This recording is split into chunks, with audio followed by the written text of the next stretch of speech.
face the bar. And now, as we enjoy our bubbles, I will give you how we got here to Ukrainian wine. Some have heard this before, but we'll get a better description of the wines from Giorgi than I'm capable of.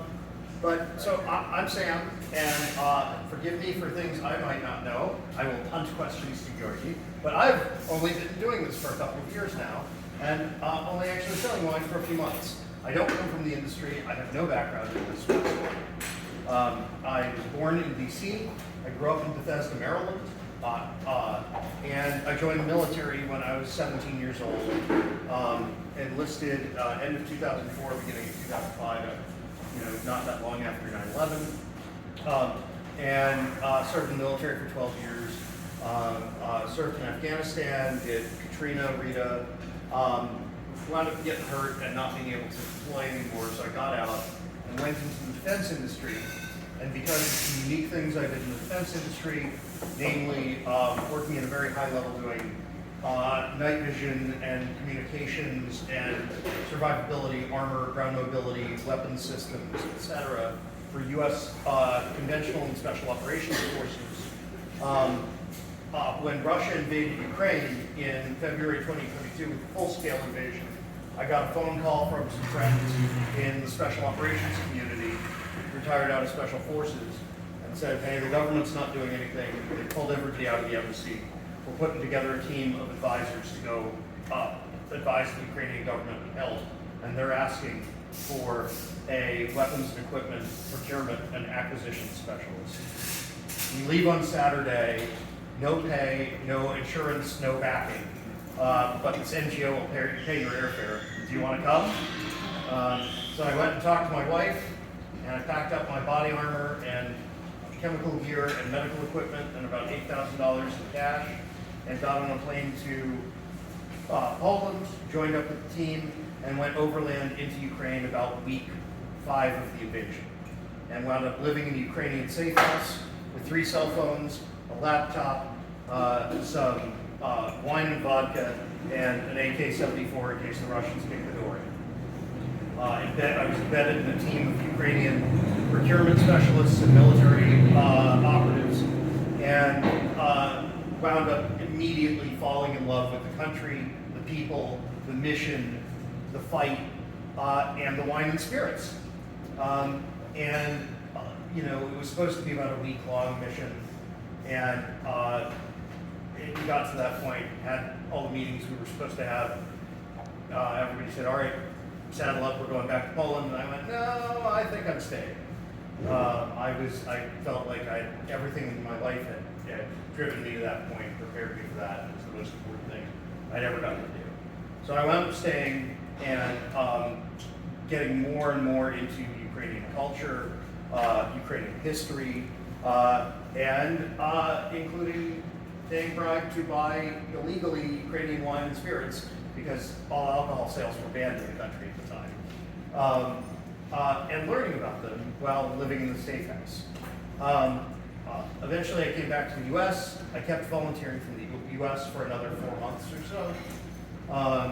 About the first 5 months of the invasion, before my wife said, hey, you have to get a real job again with actual income because we have small children, something like that. So I tried to create a new job. I created a new job for myself in the defense industry that would allow me to go work the war effort full time and go back to Ukraine and continue doing it. But I had a problem. I kept going back and forth between the U.S. and Ukraine, and I couldn't get the Ukrainian wines and spirits that I'd fallen in love with in Ukraine in the United States at all. They did not exist on the U.S. market. So I did what any self-respecting American combat vet would do in that situation. I started bootlegging. And packing up suitcases of wine and spirits to bring back for my family and friends. But as 2022 rolled on, I had 2 problems that got worse as time went on. One was that the demand from my family and friends and myself kept increasing. And second, I started getting caught by Polish customs. Because I did not break any U.S. laws, I would declare everything adults, but you can only bring 1 liter of alcohol into the EU. So I would have to sneak the booze into the EU to fly, because you can't fly out of Ukraine. And that led to some really interesting interactions I can get into later. But by the beginning of 2023, I decided to start a company to bring the best of Ukraine to the United States and show America something about Ukraine other than the war, and give people something to index off of mentally that was not the fighting they saw going on TV all the time, airstrikes, things like that, and show off the beauty and history and traditions of the country. To do this, I partnered with 2 other veterans, 1 Ukrainian, 1 American, a retired U.S. Marine Corps officer I worked with in the defense industry who came to Ukraine with me for the first time after I proposed the project, and a Ukrainian veteran who I lived in the safe house with and taught me a lot about Ukraine at the beginning. Both serial entrepreneurs with extensive business experience. We wanted to keep the focus on the mission as well, so we partnered with teams of American bomb technicians, explosive ordnance disposal, and combat engineer veterans from Iraq and Afghanistan who go over to Ukraine as volunteers and go to liberated towns that are controlled by Russian landmines behind, and they dig up and disarm Russian landmines. And we started working with them to use our wine and vodka sales to fund their needs in real time. So that's Spryt Worldwide, our import company, and we only import Ukrainian wine and spirits. As we set up that venture, which took about 2 years to set up before we started shipping, about 14 weeks ago in the US, I met Giorgi in the summer of 2023 and started learning about SHABO, Ukraine's most prestigious, internationally recognized, oldest and largest winery. And with that, I introduce Giorgi. Thank you very much. Thank you so much. Thank you for the wonderful host, for having us, for you for coming and spending the most valuable what you have, your time, to listen to our story, to our mission.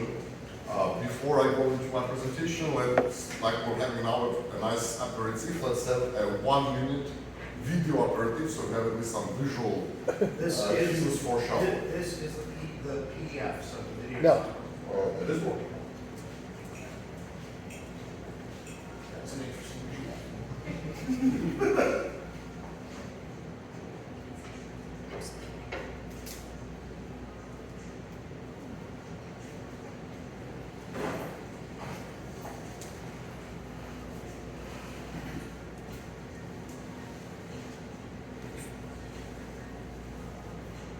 Are we allowed to ask a question? Of What's course. the mask?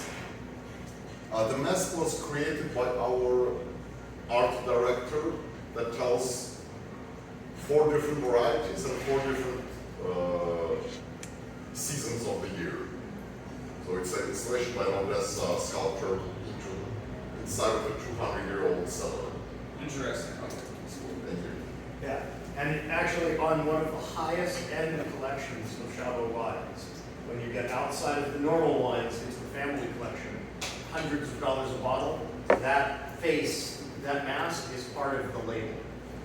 Yeah. So this is, for example, our entrance to the museum, and here is the 200-year-old cellar. I mean, there's one as well there as well. That's the King cellar, where the King of Romania has its own signature in the cement. And this is where the mask is. So, thank you again. So, yes, my name is Giorgi and Iukuridze. I'm the next generation of winemakers from SHABO. Today I'm going to tell you our history, where we're coming from, and where we want to get to. And we're wonderful help, and Sam and the whole team of Spryt Worldwide and the City Vino team, I'm sure we're going to achieve those goals that we have set up for ourselves. So, to know where we want to get to, I think it's important to know where we're coming from. So, I'm going to be very brief, just 90 seconds at most of history lesson. I'm not going to bore you with a lecture, and please feel free to interrupt me at any point, ask questions, or speak your mind. So, not many people know, but Ukraine has been making wine 300 years longer than France has, so for nearly 2,800 years. First being the ancient Greeks that started winemaking in southern region of Ukraine, specifically where SHABO used to be. Next big stage that not many people associate with was during the Ottoman Empire rule, that during 15th century and for the next 300 years, they ruled pretty much everything in the region. But not many people know they were not only drinking wine quite well, but they were also making it as well. So they were the first ones to give the name of modern day SHABO. They called that village in Turkish, they call it Aşağıbag, which roughly translates as lower gardens, for two reasons. One, we're on the sea level. Second, there is a very important historical fortress, a castle, Lerman castle, which is slightly higher than our vineyard, so there's also another possibility why it's lower gardens. And then, last bit, but important part of history that has never repeated itself, was that the winemakers from Switzerland, out of all places, came with a research trip to modern day lands where SHABO used to be, made their research, and they fell in love with the quality of the region so much that they actually moved there. 80 people of Swiss winemaking families created the first and only fully autonomous Swiss winemaking colony in the world. They had their own police, they had their own schools, they spoke 5 languages, they had their own a Protestant church in the middle of the village. So, and I quote, the last phrase of their research analysis before they decided to move it was, "This place is the heaven on earth for winemaking." Now, as you can imagine, Aşağıbag was a bit of a mouthful to pronounce for the francophone Swiss, so with time, it went through the process of evolution from Aşağıbag, Şabag, SHABO. So that's where the name comes, and that's why it has quite a French ring to it. By 1847, so which is a very short time for winemaking, the wines were already receiving international awards and recognition in Europe, so SHABO brand has already started to become well known around the world. And then obviously when the Soviets came, most of the Swiss winemakers had to immigrate back to Switzerland. Not all of them were so lucky, unfortunately. Some ended up in Soviet gulags. And then during the Soviet period, there were a couple of different priorities. It was all about the quantity, less so about quality. And in the 90s, with the fall of the Soviet Union, the winery was in complete ruins. It was not producing any wines under their own label. They were mainly selling wine in bulk to other wineries. And in 2003, the winery came up for privatization. And that's where my family moved into this project. So, a few words about my family. We originally come from Georgia. Some of you might know Georgia is often referred to as the cradle of winemaking. By UNESCO, it's proven that on the modern day territory of Georgia, the oldest artifacts of winemaking were found and are dated 8,000 years. So Georgia is often referred to as the country of 8,000 vintages. For us as Georgians, which we have wine instead of blood running in our veins, it was surprising why there is no high-end, top-shelf winemaking in Ukraine, because there's everything for it. Incredible terroir, soil, the climate, the people, everything was so.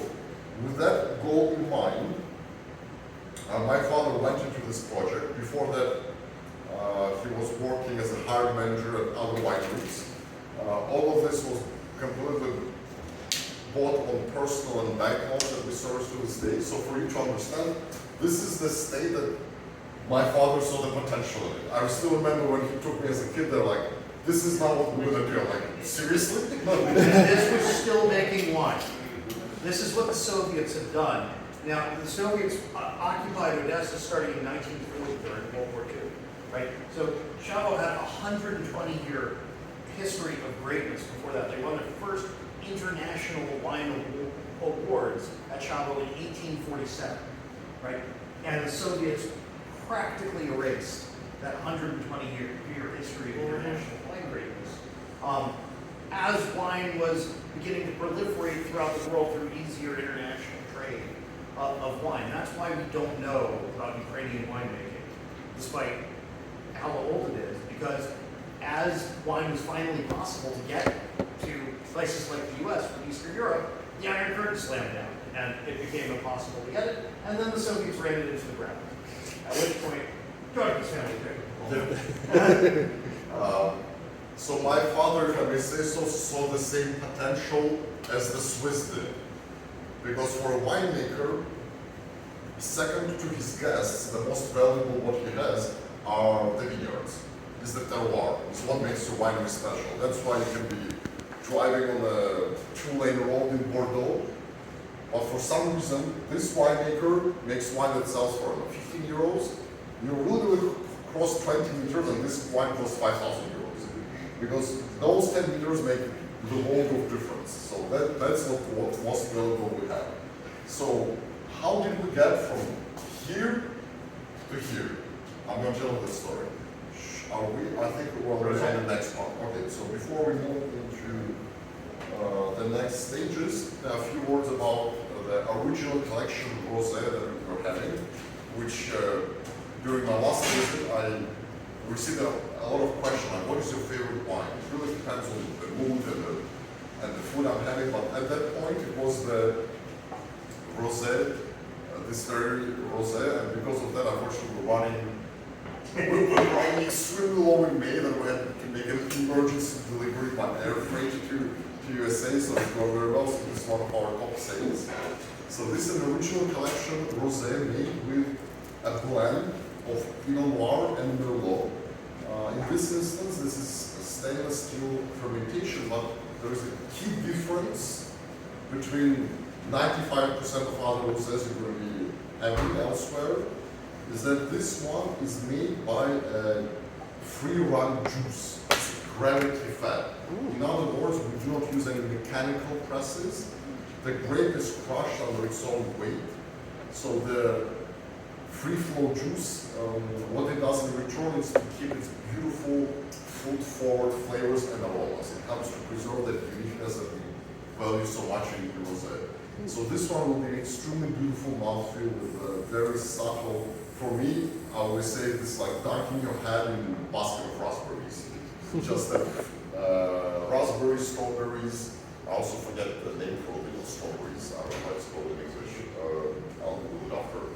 But very elegant, very subtle, incredibly beautiful acidity. It's not very soft. And for me, it's one of like the best daily drivers with or without food.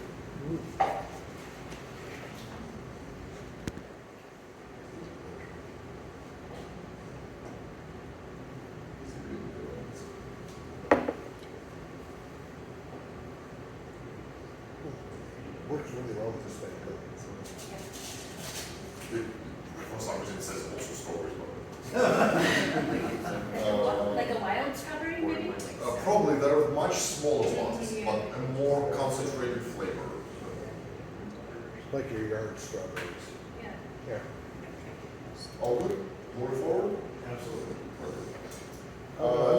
I'm still digging the rosé. I don't know about you guys. Our approach, we are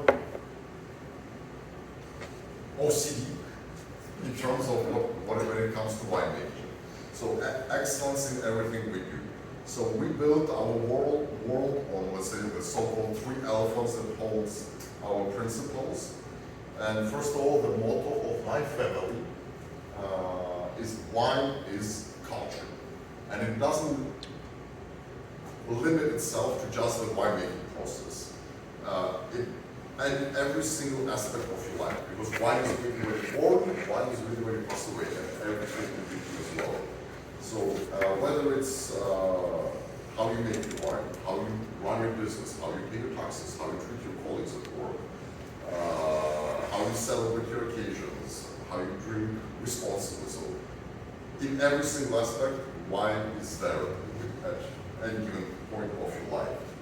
So with this in mind, the 3 elephants we built is the viticulture. viticulture, so work in the vineyards, the winemaking, what happens at the winery, and also very important, because wine can bring a lot of happiness, but also can bring a lot of sadness due to the lack of knowledge of how to drink it, how to consume it, how to do it correctly and responsibly.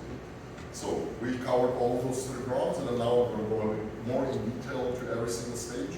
Again, please interrupt, ask questions. I don't want this to be an academic lecture. That's why I'm going to ask maybe for a glass of rosé if I can. So, to the viticulture. Most important that we have are our terroir and our vines. So, thank you very much. So, what is terroir and what is this French word? Thank you very much. That we've been hearing so much. So, terroir, because my first degree was in mathematics, I often refer to it as the mathematics formula for wine, which consists of elevation, how many millimeters of rain get per year, soil composition, number of sunny days. So all of these elements, your geographical location to begin with, the latitude and longitude, all of these factors make this formula that ends up in your terroir and what makes your wines unique. So when we talk about SHABO, first of all, the biggest misconception is that Ukraine is very cold. Not so much, because we're actually located on the very same so-called wine latitude as Burgundy, 46.7.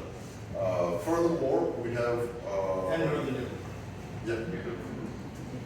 furthermore, we have much softer climate. It's 300 days of sun. We're actually located on a sandy island on the coast of the Black Sea, and on the other side we have a freshwater estuary. So for example, as some of you might know, last 10-15 years, all of Europe, winemaking Europe is suffering from droughts very, very heavily, and that really affects the quality. Thanks to the Swiss that saw the potential so far ahead, because we have two bodies of water surrounding our vineyards, we have a good moisture that comes from under the earth. So in our case, our situation is better than still very, very good. And one thing to note about that, because of the Black Sea exposure right up against the vineyard, you can notice a little hint of salinity in all and some of the minerality throughout pretty much the whole SHABO collection. It's sort of it's a unique little field. Absolutely. They use it water to irrigate or not? So, very good question. Do you know appellation? So, for example, in France, you have appellation, the Grand Cru, the Premier Grand Cru, plus the Village, etc. So, if you want to have this appellation, which is essentially just the stamp of the quality and the way you make your wine, you're prohibited to have irrigation. And we're the first and only winery in Ukraine that has appellation. We received it, the local one, in 2012, which is surprisingly more harder and tougher than the French one. Long story short, for the duration of about 6 years, give or take, you have unannounced visitors from government representatives that control quality on every single stage of winemaking, from the vineyard to the finished product in the bottle from the shelf in the shop. If during those 6 years, I think it's 7 to be honest, but give or take 6, if you keep the same level of quality all through the year, being high quality, then you get this appellation. So we're still the only winery in Ukraine that has it. And furthermore, we received the PGI and PDO, Protected Geographical Index and Protected Designation of Origin for our wineries, which is an international classification system, a couple of years ago, just before the war. Going into more depth into our vineyards, this is our unique variety. People are getting bored with your Cabernet Chardonnay. So it's sometimes people want something unique, something local, something special. So in our portfolio, Technic Group is definitely it. And you're going to have two different Celtic photos tonight. So pay pay attention to this. This is sort of the flagship grape of SHABO, and what we're referring to, if you're familiar with noble grapes, Chardonnay, Cabernet, Merlot, this is the noble grape of the grape. It is completely indigenous to Ukraine. The only place it grows in the world is on the shore of the Black Sea, south of Odesa, in the sand. And the only original rootstock, not spliced, not grafted, of this wine, of this grape left in the world, is at SHABO. So you're some of the first Americans to get to try a wine that is almost totally unknown in the United States. They're members of a very exclusive club. All seriously. We've met with masters of wine and masters of court sommeliers. Bizarre of wine. Who we put it in front of, and they go, "What the hell is that?" But in a good way, We right? can list off hundreds of grapes on the tip of their tongues, and they've never heard of it. And then they try it, and we'll see what you think. This is Talti Kurok being poured now. This one is a reserve collection, Talti Kurok, which is where Talti Kurok starts in the SHABO collections. The SHABO collections go original, reserve, some limited edition wines that where experiments happen, and clever winemaking and things like that, and then Grand Reserve. You're going to have all of those, all four of those tonight, and then often some really crazy stuff above that. But the Talti Kurok starts in the reserve collection. It doesn't exist in the original. And this is the grape in its purest form. No, this is stainless steel, no aging, just to give you an idea of what the grape is like by itself without any modification, oak, or aging, to give you a baseline. You'll try another one later. Interestingly, you already had one. This is your second Talti Kurok, actually, because that Primo Secco, sparkling at the beginning, was also made from Talti Kurok. That's the first sparkling made from it. And while we're still on the topic of Primo Secco, that I also skipped, after we launched the sparkling wine last August, we actually sent a few samples to the biggest sparkling wine competition in the world that happens in France. It's called FX7 Du Monde, the sparklings of the world. So out of over 2,000 samples, most of them being predominantly obviously French, we actually came in top 10 of the best sparklings in the world with the Primo Secco. Congratulations. I didn't do anything. Everything else in the top 10 was French, Champenois method instead of Charmat, and about $100. And so we mentioned there were some hurt feelings when the results were released, and one of them was a $15 on the shelf. Yeah, it was like Charmat. a sea of French flags and glitter on Ukraine. So, yeah, talking about the people while on the topic, I'm just covering the ground what you said. So, what makes this wine unique, apart from it being the only rootstock being in SHABO? This is for wine geeks and wine lovers out there. This is also the pre-phylloxera variety. Phylloxera was a terrible disease in the early 20th century that destroyed all the vineyards in Europe.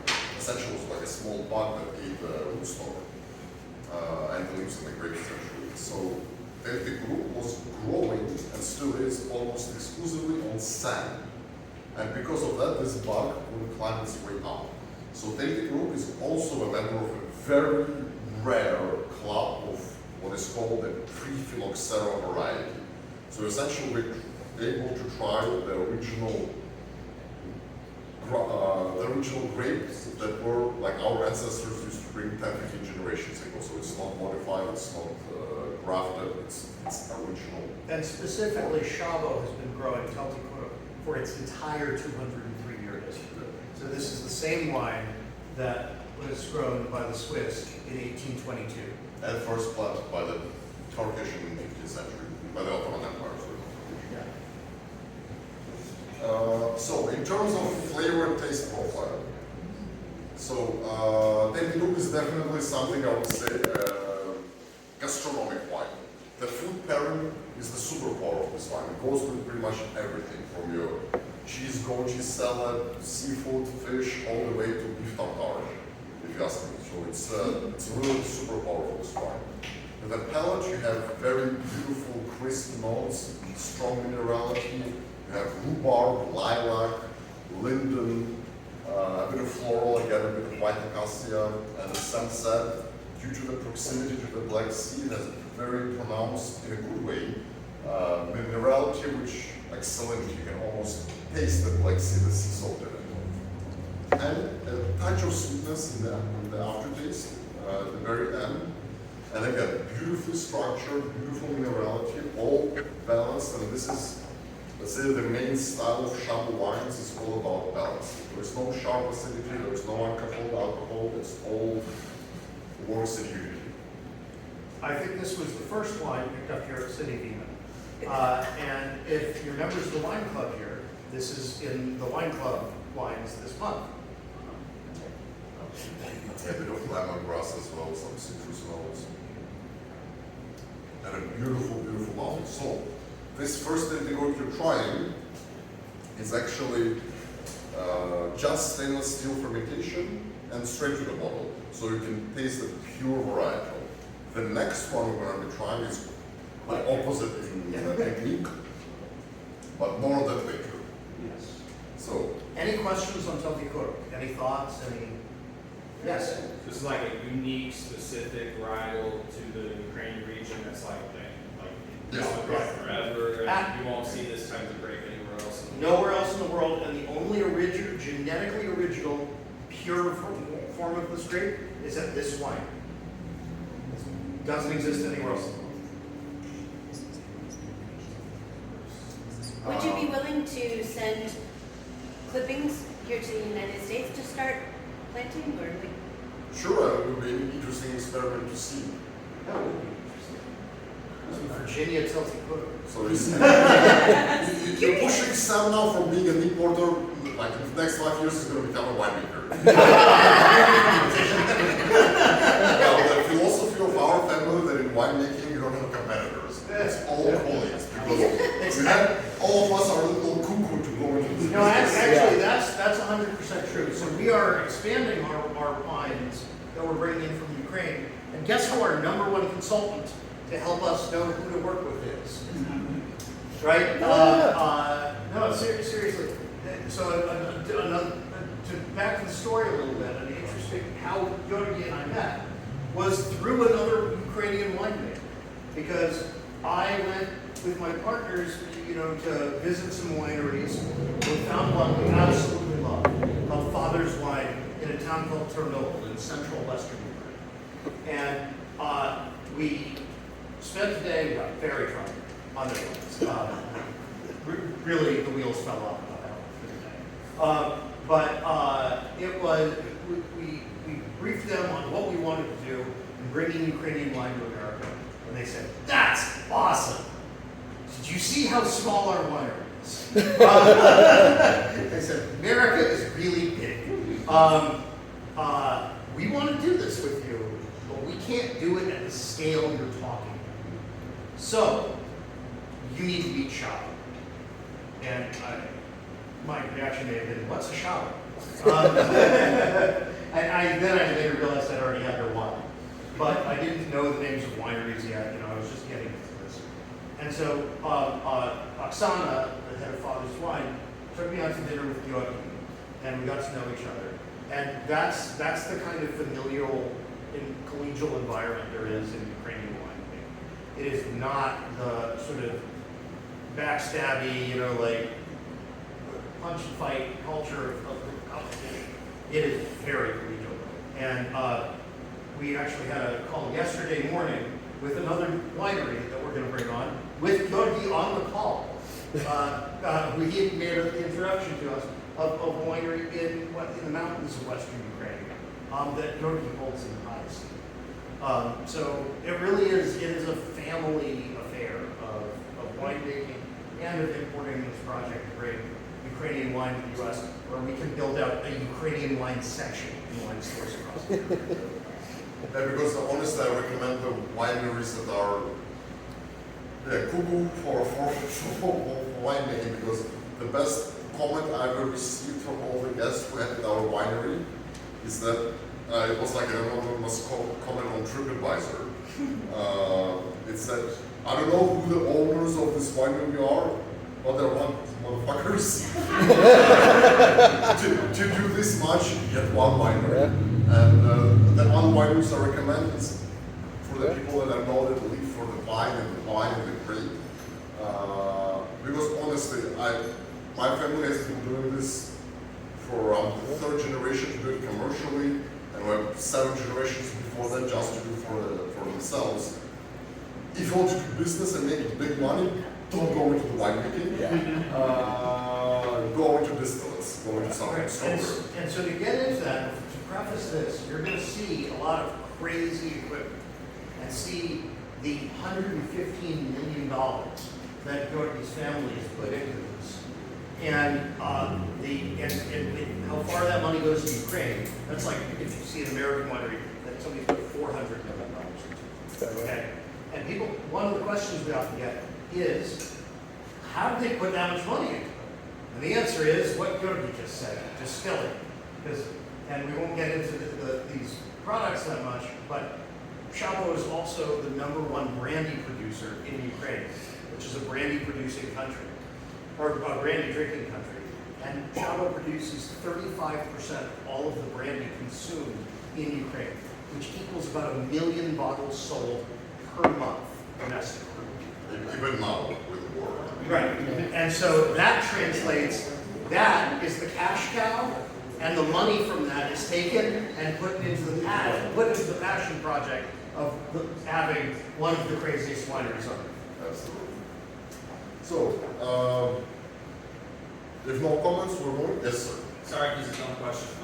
Where is SHABO located in Ukraine? Like, you said the Talty Gross and Sam. So SHABO is right here, south of Odesa, on the coast of the Black Sea, right It's near coastal. It's coastal. Yeah, this is the Black Sea right here. If I can take your couple. There you go. I understand. See, I was just confirming because you said Sam, so I'm like, where is there Sam? Yeah, So so, this is the. oh yeah, show the map of where the water is, and we can pass this book around if folks want to take a look. Magnified version of it. Yeah, so it's middle of the coast. I'm telling you, like, these pictures do not do it justice. People ask, does it really look like that? And the answer is no, it's much crazier than the pictures you convey. It is. So yeah, this is the location of SHABO. So this is the magnified version. So highlighted in green are the vineyards and the village of SHABO. So this is the Black Sea, and this is the freshwater ratio. So literally all the vineyards are right on the coast. So to give you an idea, this patch right here is the town of SHABO. So the vineyard is several times the size of the town. Okay. It's 3,300 acres. Yeah. In Ukraine, you're not allowed to purchase agricultural land. It's a long-term lease rent. Yeah. So they're under your control. I mean, Yes. you don't buy grapes. No, it's all the same. So the land can be only rented. The terrace on the land is your private property, but so you can rent it. They're changing a law. You should ask me if it was a state grapes or if you buy it. No. We only use our own. That's the way we can only control the quality. 4 million vines. How many? 3,300 acres. And 3 campuses of buildings, each about 15 minutes apart, 50 acres of buildings. That's the Viticulture Center, the House of Sparkling Wine, the Wine Culture Center, the Wine Museum, the still wine production facilities. So it is. Quit talking, start drinking. Thank you, Rita.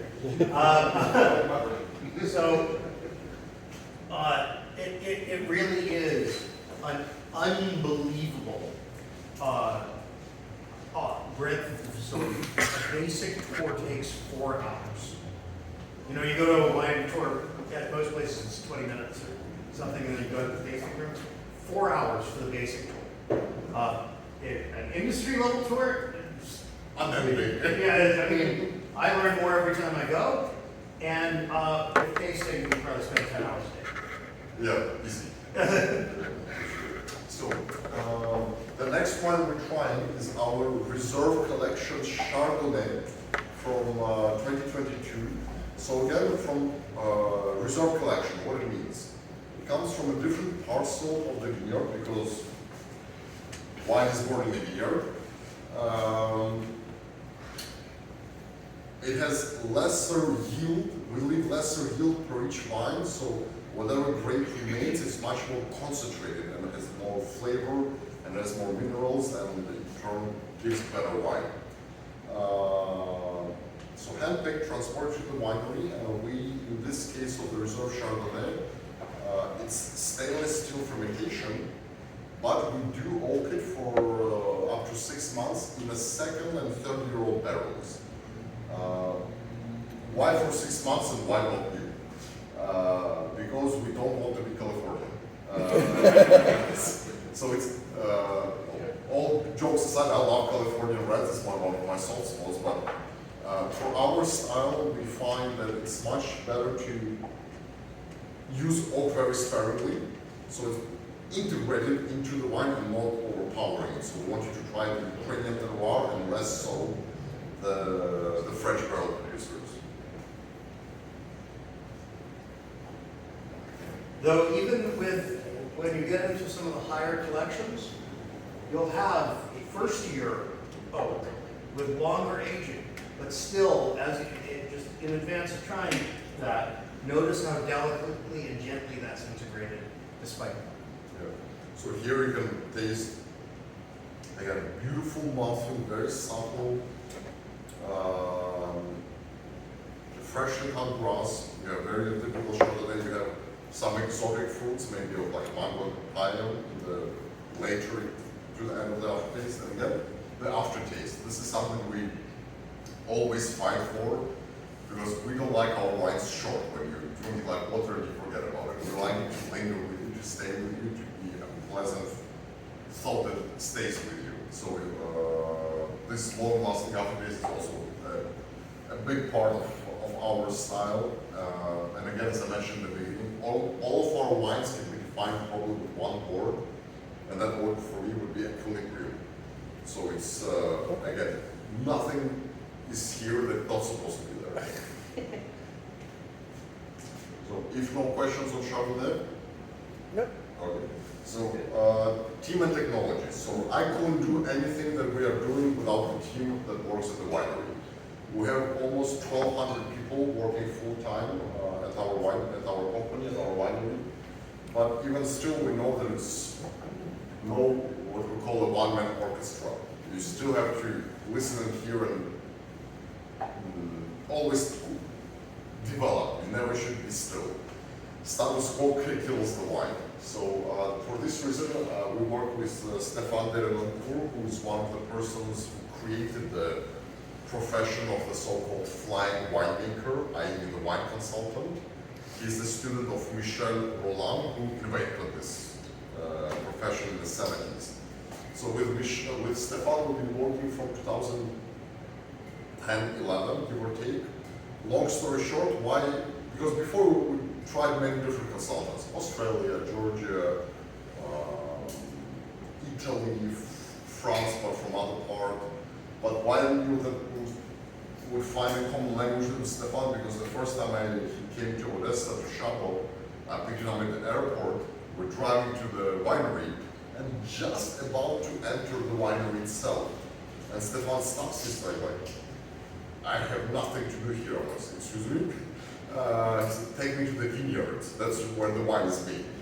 So that's from that moment on, I knew that we'll make something special together. And the next wine we're going to be trying are one of the concepts that we created together with Stefan was that already that super high collections of our wines. So this is just to give you a small example of our OCD level of perfectionism and irresponsible spending. So this is our fine wine section. So this building works at most 3 months out of a year, only for high-range red wines, and literally for one single stage of winemaking process of fermentation. That's when the wines, we pull the grape berries here. These are French-made old vats of Aranceau. Vats is the term for meaning just giant barrel. Each of them is 5,000 liter barrels. With temperature control, where we do the fermentation on scale. We still have some wines to try, we're going to get here, but this is for you to just understand. So this room alone, for a single stage, for essentially 2 collections of red wines, itself costs $5 million. Just for one process. It's a lot of And not brandy. for all the collection, just for the top ones. That's a lot of brandy being sold. Yeah, exactly. So moving forward to other techniques, because again, this barrel fermented wine is definitely not common. It's on the rare side because we love our experiments. We love to try something new. So I'm originally from Georgia, and there's this technique that is one of the oldest techniques of winemaking in the world, which is called kvevri. Kvevri from Georgian translates as clay amphora. Is that even Clay vase. familiar with this? Have you come from wines before? So this is how they look during transportation. Actually, after they've been delivered, they are turned vertically and buried the neck deep underground because they keep the same temperature and humidity all through the year. You put the whole grape bunch inside. I think we're going to have one of those wines today. Yes, we are. Okay, so I'm going to go more into detail when we're having that wine specifically. This number can be updated because last year, even with war going on, I brought 9 more from Georgia to Ukraine and installed them. So this is one of the And those have to travel by truck, right? through Turkey, All the way around from Bulgaria, Turkey around the Bulgaria. Black Sea. As Sam mentioned before, we have several campuses in our village. So this is our house of sparkling wines. So this is where the Sharma method, Primo Secco, one of them that you tried, is being made. That's also where we have our. Let's go back to the facade real quick for a moment. Sure. This, Ukraine has had castles built for hundreds of years, all the way up to the 1700s. A castle from the 1700s that collapsed in the western city of Lviv was just complete ruins. There was nothing left of the castle. The bricks had fallen down and everything. SHABO bought the remnants that had fallen down and built this house of sparkling wine from the castle bricks as an homage to the history and traditions of Ukraine and its winemaking. And then, as you can see, everything at SHABO is a combination of traditions, history, and heritage, along with the most modern techniques and technology. Anybody guess what's right here in the middle of it? That mask. One of those wine. No, it's not rarely highlighted here Barely. because it's covered by the shadow. It's That's why I asked. an old school watch clock. Yeah. It's a analog clock face that is run by an atomic clock, one of the only ones in That's awesome. So it actually shows better time than your iPhone. So, it's so yeah, this is the mix that we're going for. So yeah, traditions and innovation. It's slightly overused, but we live by it. So we, apart from the Sharma method, we also have the traditional Champenois method, classical method. Anywhere from 1 year old yeast to the oldest one we have at the moment will be 18 years old and still on lease and still getting better. Wow. And for example, one that we're actively distributing in Virginia right now, the highest of the Champenois is a Grand Reserve, right here, Grand Reserve Sparkling. That is a Champenois that's 2016, 100% 2016, single vintage, single varietal, 2016, 100% Chardonnay, bottled in 2016, degorgeage done in December of 2024. So 8 years in the bottle on wines. And from Vino, that's what, $65? Sort of, yeah. Yeah, something like that. Well, for the same money, you get basic French Moët Chandon. And people have special ordered some of those here, and they're available through Reno. But yeah, they actually everything from SHABO is available. So, but yeah, it runs the gamut.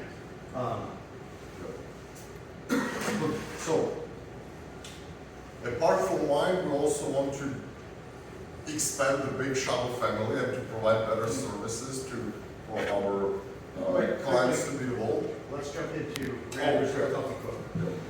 So now we're getting into the Grand Reserve level. What you have is original and reserve. Grand Reserve, you saw that facility for the reds, same level of OCD for the whites, but we're going to talk through a little bit of how this is done. So this is all of the previous ones, hand-picked, go into small boxes so that the grapes don't crush each other for transit to the winery. Some of them are in refrigerator trucks, the reserve collection. This is picked at dawn to control perfect amount of residual of sunlight exposure to prevent artificial sugar from forming in any uncontrolled manner in the grapes. It goes in a refrigerated truck in those small boxes back for the 15 to 30 minute drive to the winery. Comes out of that, goes onto sorting tables for 5 rounds of hand selection of bunches on stem separation vibratory tables before going into a machine from Boucher Vasselin, which is the Rolls Royce of Swiss winemaking equipment, that separates the grapes and measures every single one by laser and optical sensor for size, shape, and weight. So every single grape going into any Grand Reserve collection wine has gone through that $1 million Swiss machine that's present at less than 30 wineries in the world.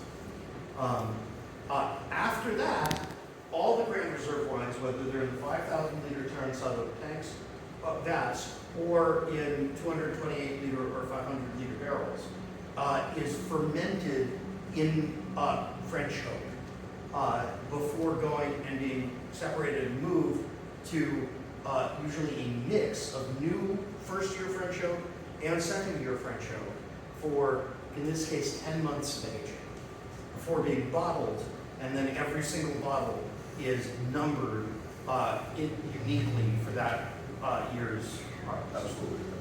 We're looking at, depending on the wine, on the variety, sorry, it's for Grand Reserve, it's 5, maximum maybe 7,000 bottles per hour.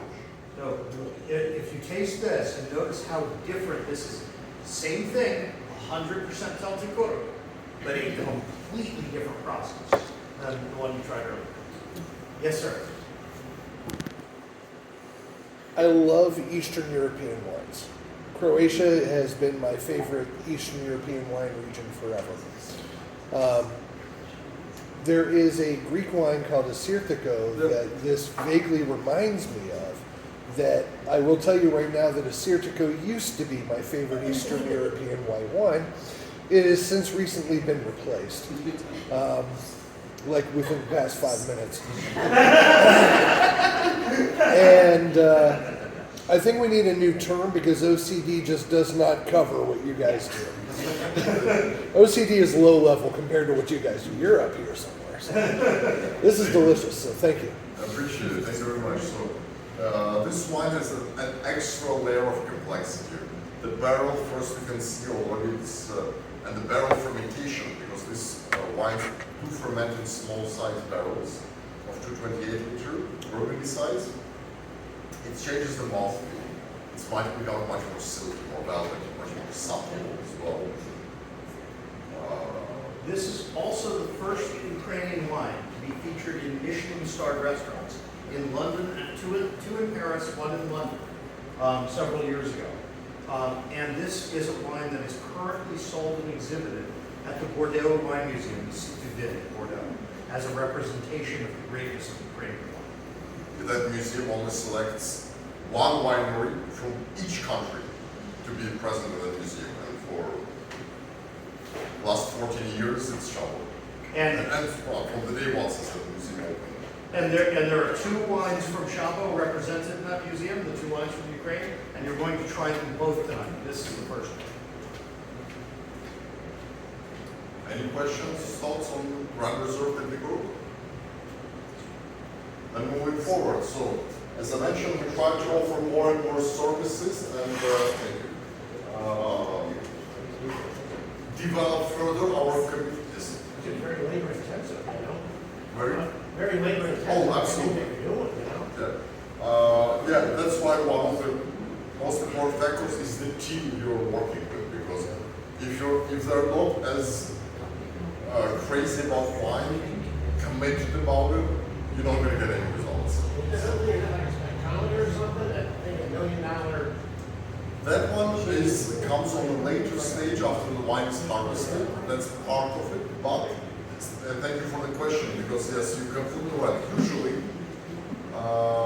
when you decide when your grapes are ready for the harvest, you use what is called refractometer, which is essentially like an apparatus where you put a few drops of grape juice from the berry and lets you see what is the sugar content. Right enough or not. But that's outdated, to put it mildly. Nobody, unfortunately, like 85–90% of the wineries around the world still go just by this. While we developed our own system that uses the best and the most detailed computer in the world, human stomach. No computer will ever come close to it. So you literally 1 month before the harvest have to go out into the winery. Doesn't matter how big it is. So essentially, I pick one row. I start in the beginning, middle, and end. And every single one, I have to be systematic, so it's going to be like a proper analysis. So I take a berry, I chew it 10 times on this side, 10 times on this side. From that, I need to evaluate the acidity, the sugar, the thickness of the skin, how easily the pulp comes out from the grape. Also, I need to see the color. Has the seed already changed the color to fully brown, or still has some green on it? Also a big factor. So all of these factors combined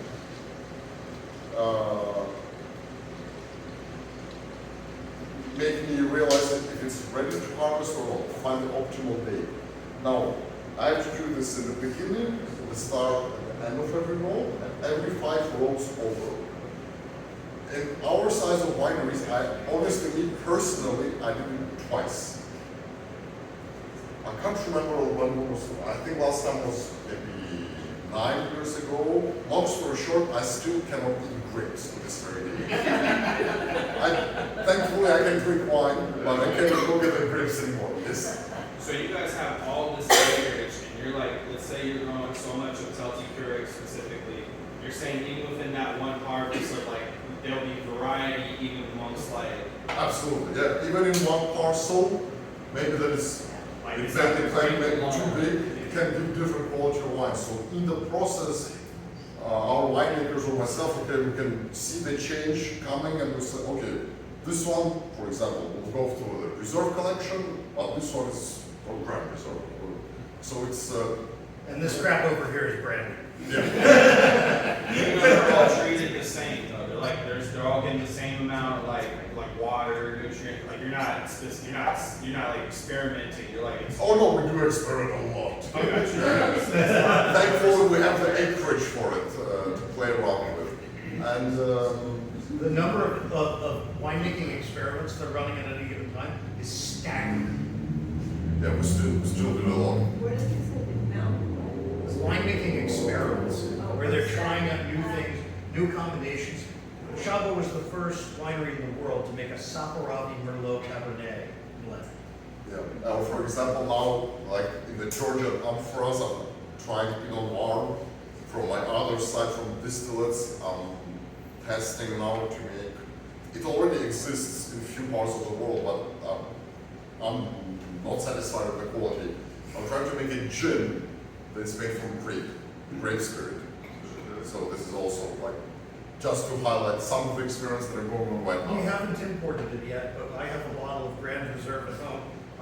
Chardonnay Sauvignon Blanc. Blend. Yeah, blend, right?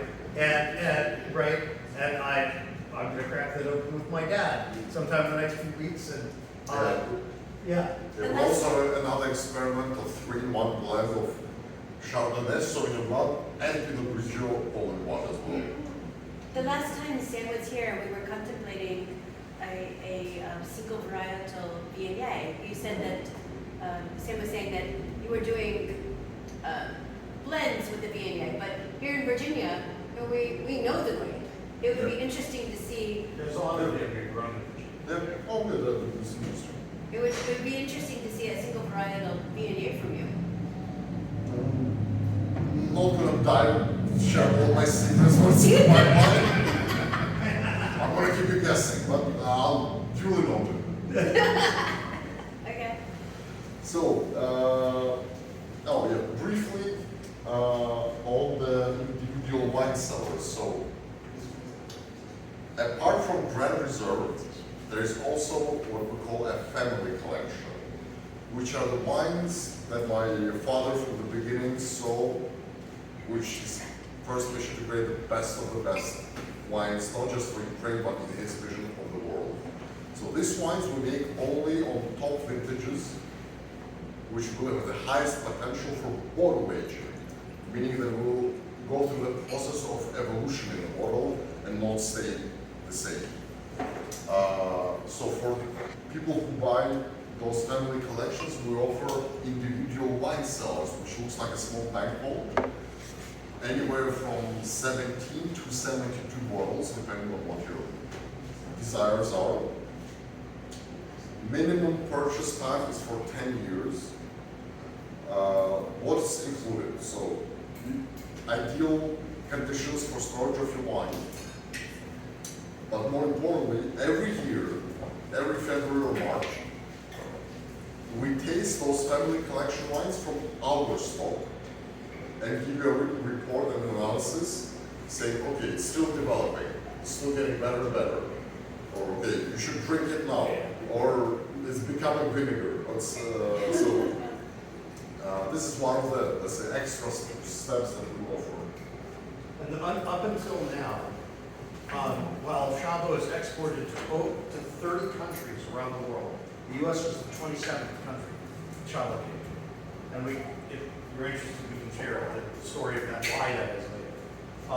But the family collection has only been available at the vineyard. I have to go to Ukraine, go to SHABO, and buy the family collection. And also only with the green light from me or from my father. Oh, and only, yeah. Oh, yeah. And If you want to spend 500 euros, you have to be sure about it. Right. So Giorgi has been kind enough to allow us to authorize select accounts in the United States to be able to order the family collection. And so we're building out sort of our reference points of who we're okay with that with, and Rita is that for reference. So, and she didn't know that until right now. If you have clientele that are interested in that, and I will bring some down for you to taste. Some you have not tasted them with me. No, I right? haven't, no. I will bring some down for you to taste. Special one for members. I hesitate to even bring this up because the wine is so fantastic. But I wonder about the environment you're in right now. Sure. I mean, how susceptible are you to that? What's your feelings? So that's a perfectly fine question, and it's an obvious question, and we get it every time. We're very, look, Giorgi lives in Ukraine, I go to Ukraine all the time, and I go there for war stuff. So there's still over 30 million people living in Ukraine. Yeah, life goes on, business goes on. If everybody stopped everything they were doing because of the war, the whole country would have collapsed 3 years ago. The country's resilience is in its ability to go on and continue. So, yeah, is it affected by the war? Absolutely, everything is affected by the war. Yet, there's no one in Ukraine that isn't affected by the war. In fact, numerous countries from all over the world are being affected by the war, whether they know it or not. The first question we get is, how far is SHABO from the ground combat? And that's quite a ways. So several hours drive, more than 100 miles, about 120 miles. So the ground combat, it was a lot closer in 2022 before the Kherson counteroffensive pushed the Russians back across the river. And SHABO played a little part in helping the city on the front, Mykolaiv, that stopped the assault, do that. And we'll get to that later. But the ground fighting is not an issue. As I'm sure you see in the news, Odesa gets hit almost every day. Odesa is, a bit north of SHABO, but the village of SHABO and the winery are in 2024, I guess since the beginning of 2024, what, 7, Shahid 136. 2024, 7, since this year, 4. Yeah, okay. 7 in 2024, 4 so far this year. Shahid 136 attack drones, big attack drones that got about 120 on board head, or missiles have been shot down or crashed on SHABO's property. The important thing, nobody seriously injured or killed. You can fix broken windows, you can replant vines. You've lost, what, 80 acres? So 10 hectares of It's less acres. Are you sure? 40 acres, something, of grapes. Yeah, 48 acres of grapes have been destroyed by Russian missiles and drones. But when you have 3,300 acres, as long as they don't hit the 1972 Telti-Kurok plans, it's okay. You can replant. There are 1972 Telti-Kurok plans. It's ridiculous. 1978 Cabernet as well. Yeah. Oh yeah. The war does affect it. It makes logistics more difficult for us. We can't sail out of the port of Odesa, which is a giant, beautiful port, because it's always under fire. So we have to move wine into the EU and then sail out of the EU. My concern is seeing what the Soviets did the last time they were there. Oh yeah, there's no worry about Russia taking China. That's not a realistic concern. As long as the world does its part, and to some degree or another, it has been. That's true. Yeah, we haven't explained the latest one. This. No, you get, no. So this is Saparavi. Who's had Saparavi before? I know you have. Yes. Anybody else? Maybe check if Saparavi has not had it before. This is Merlot. Oh, this is Merlot. Oh, Merlot dessert. Oh, I forgot we had Merlot. I've had Merlot too. Anybody not had Merlot? Reserve Merlot. So, Reserve Merlot. So this is the wine that is, again, hand-picked. Then we go through the fermentation process in stainless steel tanks, and then we age it for 6 months in a second-year-old barrel. Again, lightly oaked, and also important, before the aging, it does go through the malolactic fermentation. What does malolactic fermentation does? It actually softens up the sharp edges of acidity in wines. So it makes it much more supple, much more fruit forward. And for me personally, this is my go-to wine if I have an empty fridge and I just want to drink. Maybe the Merlot is so soft and subtle that you don't necessarily need any fruit to balance it out. It's good enough on its own right. So again, on the nose, you have a very, very light hint of vanilla and tobacco, a bit of leather. Again, that's all comes from the barrel already.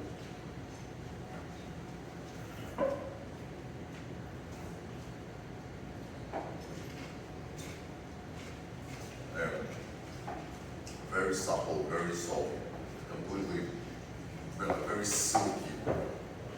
And you have a bit of raspberry, a bit of cherry. Again, very fruit forward. And it still says it has a beautiful long aftertaste as well. Any comments? Questions, Or- thoughts? I'll grab my saber.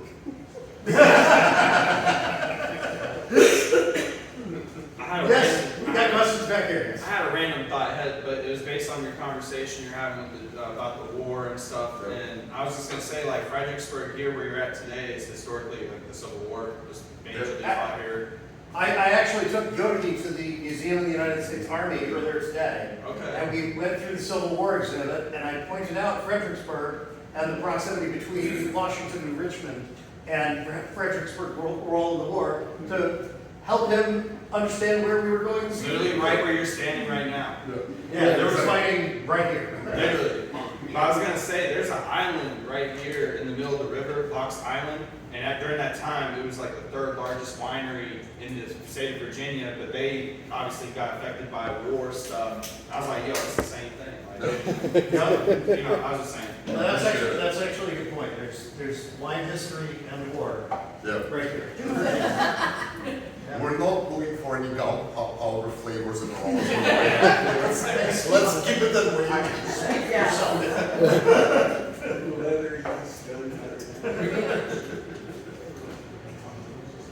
So,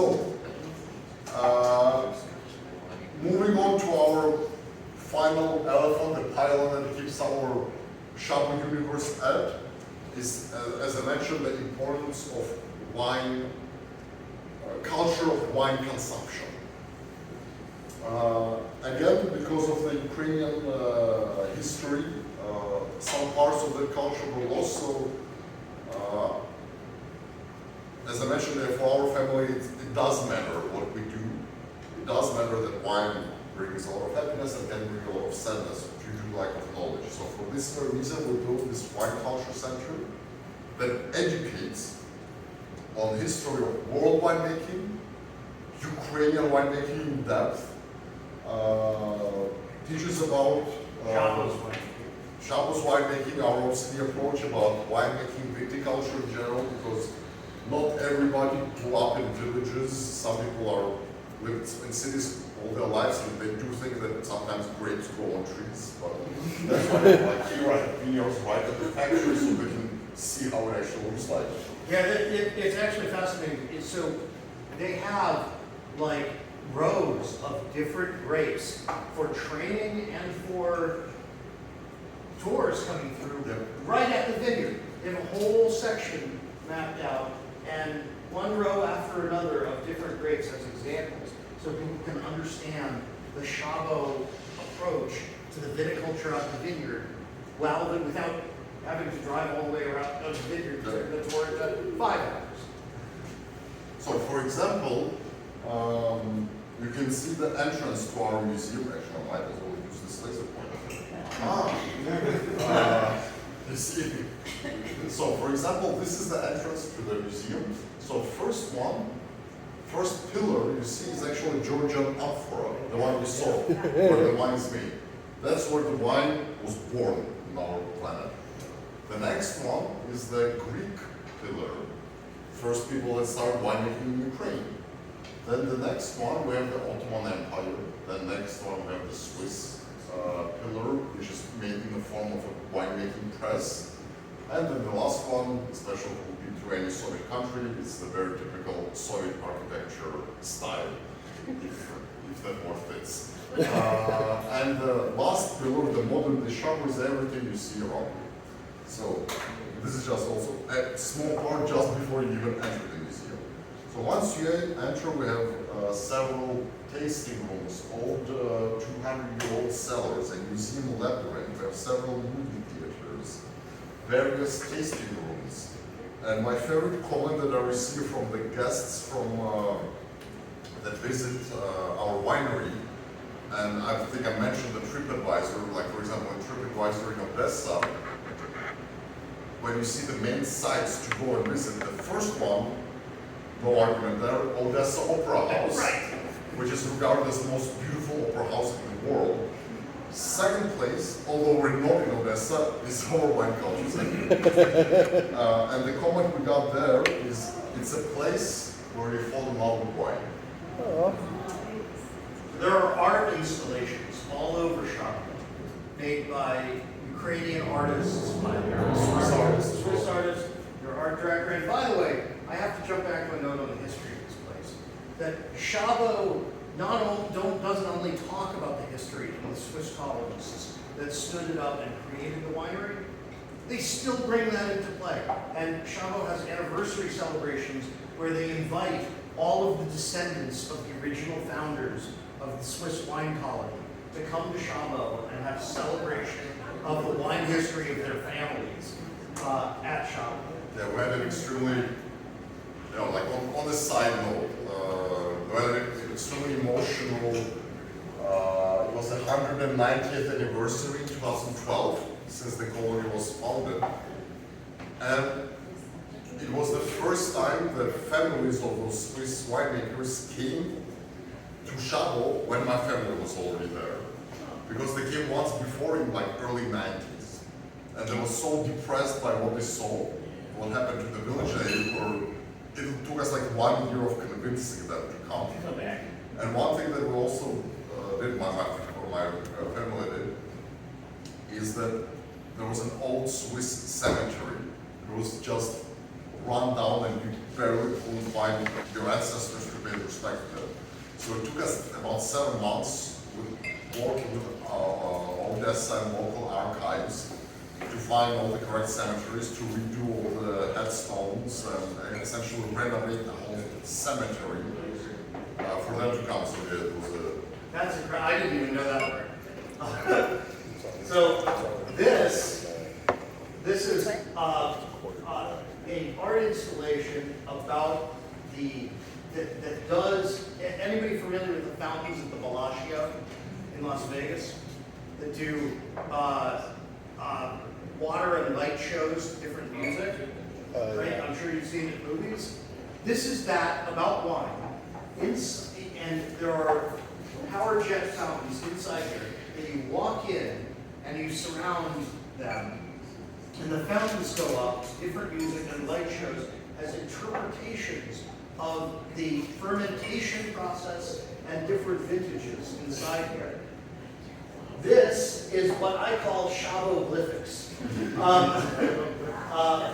which is a language of symbols about wine culture, which Giorgi can explain.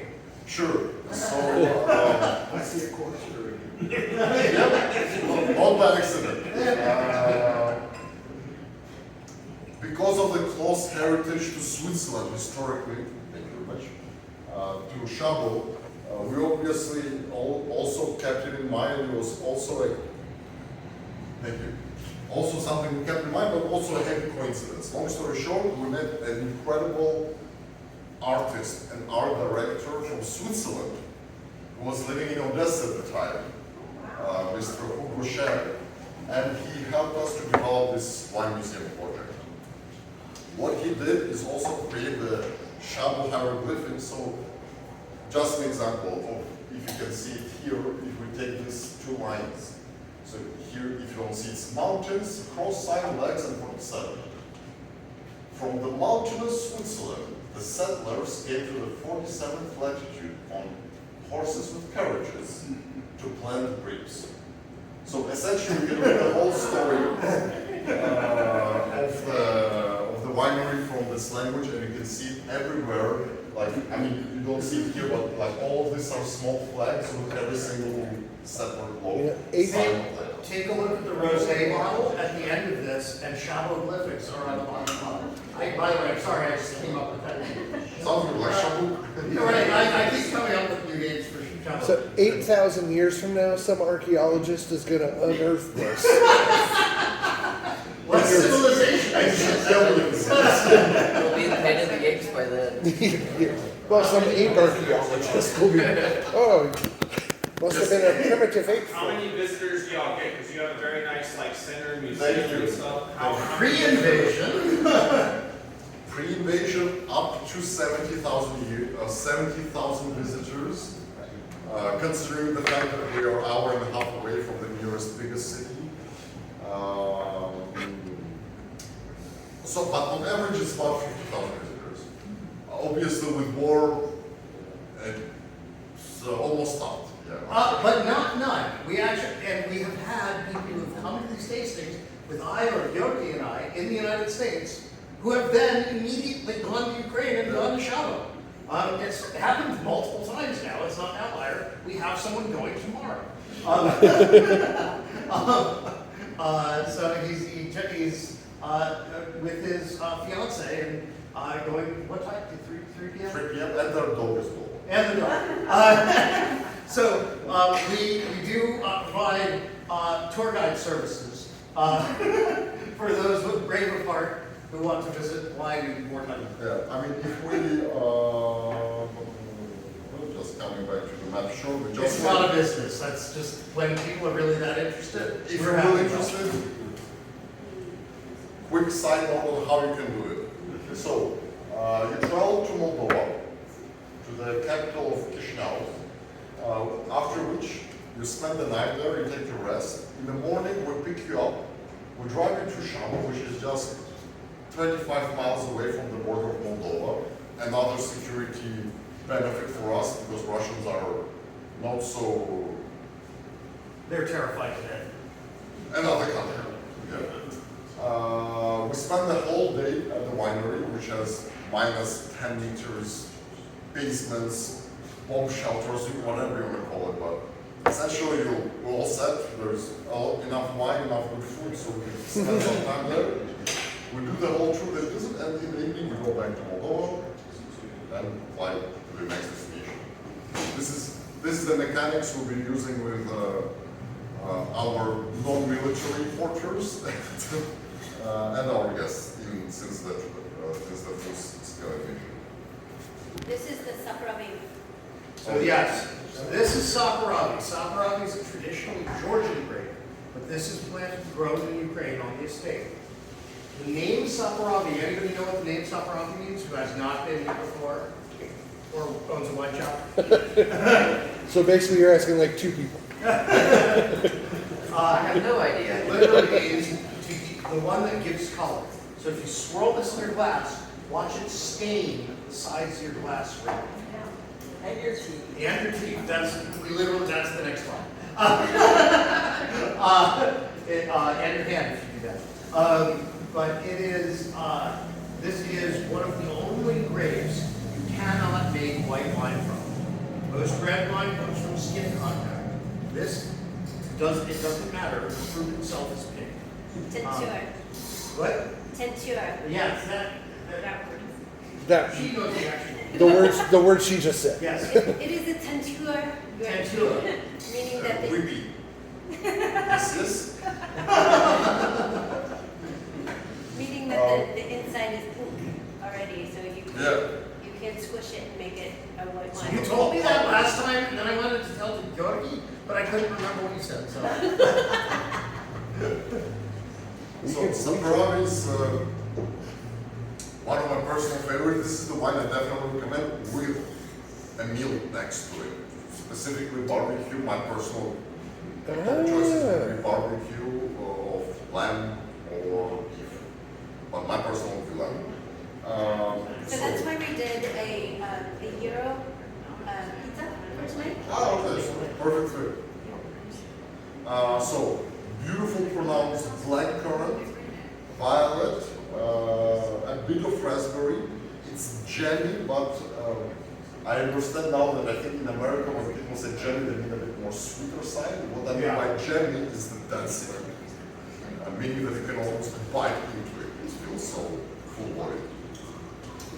Beautiful tannins, powerful, but again, please note, they are not green. You don't have any green vegetable notes in the palate. And it's again not overripe. You don't have any unbalanced like sugared sweet cherry in that. That means they missed the harvest date and collected it too late. On the nose, you have a bit of raspberry and a bit of like eucalyptus, mint, like fresh herb notes as well to it. So yeah, Sapravi is definitely one of our front runners in our portfolio in America, and this is something I would definitely recommend as a gastronomical wine for sure. It's the alcohol. 12.5. Should be around up to 13 here. Ray, what is the alcohol on this one? 12? 12. Lower than. Well, it feels like 13. Here in Virginia, you could say 12, and it's plus or minus 1.5%, I think it is. Really? For the Yeah. ABC. Oh, interesting. It's still better than, we're still fighting with it because in Ukraine to this very day, you're not allowed to put a full-on concrete alcohol level on the bottle. We do it anyway, we just pay like small fines every month. But in Ukraine, because it's still the leftovers from the Soviet Union, you put the whole range. You put like from 10 to 14, like 8 to 12. Like,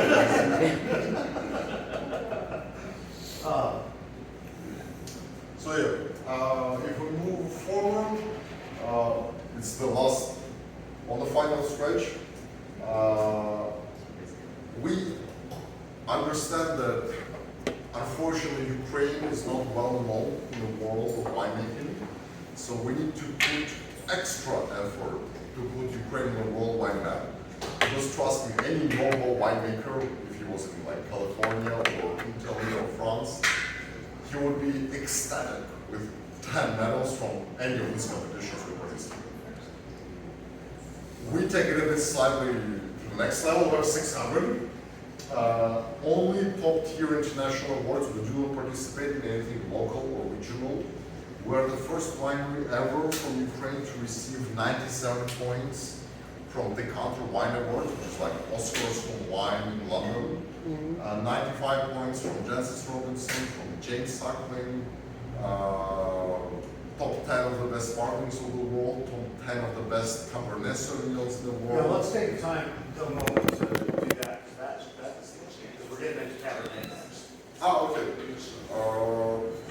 I can go through other medals and we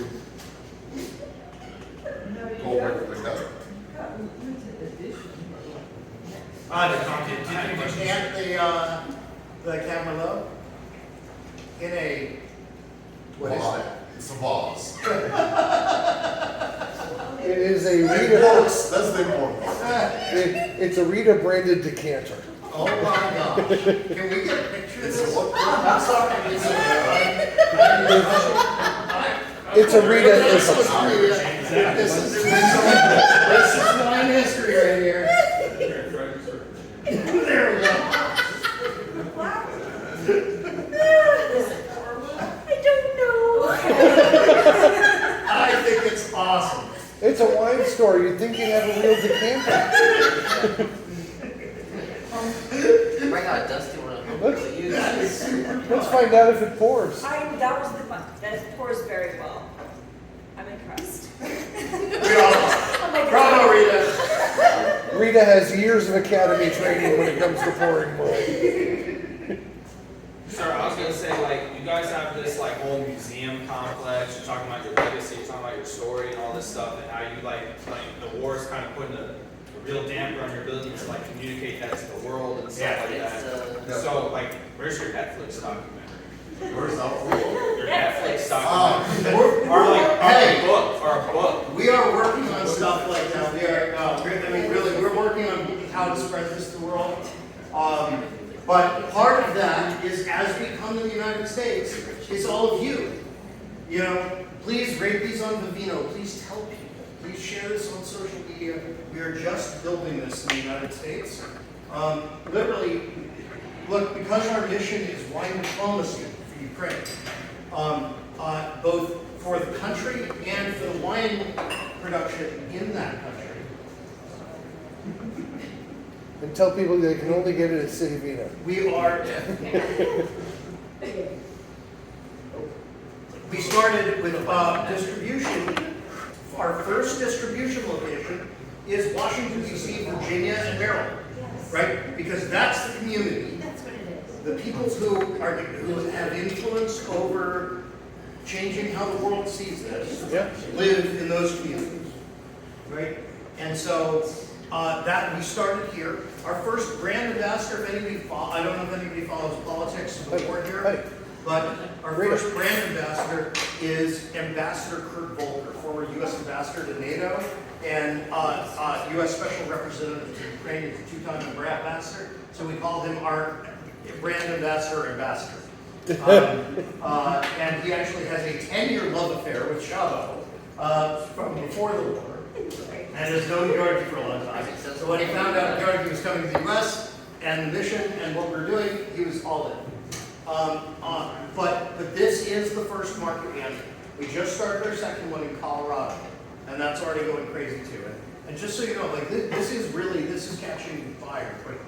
But we need everybody. We need help. You know, as you said, the war has muted the ability to get the word out. It's killed the tourism mostly. But you know, if afterwards, if you have questions about that, let us know. We're happy to share other ways to get the word. Yep.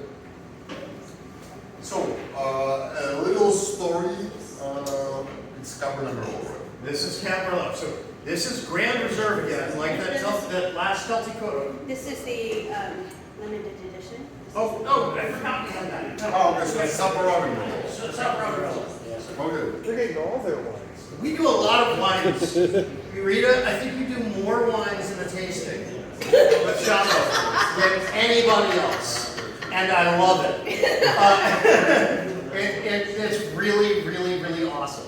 I just need to remember to have a tasting sheet up here. I'm sorry. Yes. The rubric, you got check out the box. Right, yeah. I can take the little glass and, you know, click through. So this is how the bottle looks like. So Sapporo Merlot. It's a Georgian style wine, meaning that it's made in the amphora.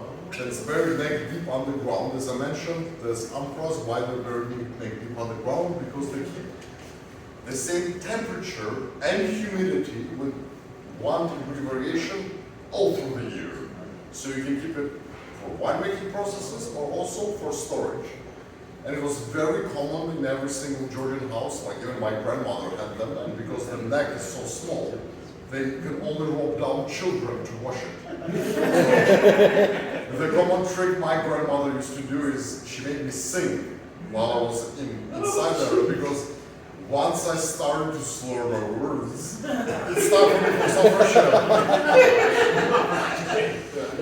That's why he is the way he is. How often can those be reused before they have to be replaced? My grandmother had ones that were up to 60 years old and they were fine. Okay. The main danger here is, first of all, the most difficult for this winemaking technique is to keep microbiology, to keep it super clean. Yeah. But now, instead of children, we have pressure washers. Yeah. That is until I bring my children to Ukraine and we lower them. Well, children got to learn how to have responsibility. That's all I'm saying. And the second danger is during installation or servicing, or God forbid, if you're in an earthquake prominent region, it might crack. So since we installed this in SHABO in 2017, so out of 30 total amphoras that we have now, we have 2 that are, one got cracked during transportation and one during usage. Yeah. Okay. So I mean, think of these giant clay vessels going on like a 1,000-mile road journey. They are 2,000 liter Yeah. size. Right. And one bad bump in the road, one tiny imperfection or air bubble, and Yeah. it's done, right? There's no cement, there's no patching it up with more clay. You're right. There is cement on the outside for the transportation. Oh, they put it in cement during transportation? Yeah, just on the outside, as we saw in the picture. Oh, okay, got it. But when they're buried in the ground, to stabilize them in the ground, they bury them down to the neck in the ground, and then at SHABO they cement around the area to stabilize the necks and hold them in place, and also to provide a good surface to walk over. Is the temperature like around the 50s or so, as far as what temperature do they stay at under the ground? Is there certain? In terms of variation, in Fahrenheit, it will be around 62.5 more, give or take. During the fermentation process, of course, it goes higher and lower for sure, but for the most part of the year, it's about 19, 20 degrees Celsius. Yeah. And you don't want to get too warm, right? No, No, and that's no. why they're buried in the ground. It maintains perfect humidity, and again, this is 6,000-year-old technology. You know, but that's how 6,000 years ago they maintained perfect temperature and humidity throughout the year by having them buried. So, what does this technique makes to the wine? It changes its profile. I usually use the term it makes the wine rustic, more characterful, more playful. In this case, this is Saperavi Merlot blend. So we have 60% of Merlot and 40% of Saperavi, which in turn with Saperavi is such a powerful grape variety, so we have to use a bit less because otherwise we will all of this blend. So this one again is one of the gastronomical wines I would definitely recommend. So you have your beautiful blueberry notes, it's very well pronounced tannins, but again, still very subtle because how this wine is made. You put the whole grape bunch inside. After the fermentation process is finished, you Stems and everything. Yep. After the fermentation process is finished, you leave it on, if you use technical post-fermentation maceration. So essentially, you leave the skin with the grape juice for 4 or 5 months, up to 6 in this case, in our style. What it does in return helps you develop more flavor, more aroma, and because also importantly, the amphoras are made with clay. Clay is a porous material. It gives little micro-oxidation, which helps you develop in turn even more flavor. But we have to be cautious not to turn it into vinegar. I'll walk around and show you guys what this looks like after the wine has been extracted. Yeah. Inside, I took this photo inside an amphora at SHABO. So that's the mash that's left behind after the wine is sucked out before the amphora is cleaned. Go. It's still part when you showed it to us, yeah. We did one of those kind of experiments as well. Isn't that We had crazy? it for like 10 years Have ago, you which seen was called wine sorbet, I took that. which was a special recipe for wine. Yeah, no, I mean, like, yeah, this is real. Use the We went freezer right roll. after the wine had been extracted. And you did And like I ice was, cream. and we I were. got a box. I'll walk you through, I need to send you all catalog of We photos. do make grappa, but we make it much more pure. Grappa is made from leftovers, and we make from like Sicilian style, like from wine juice.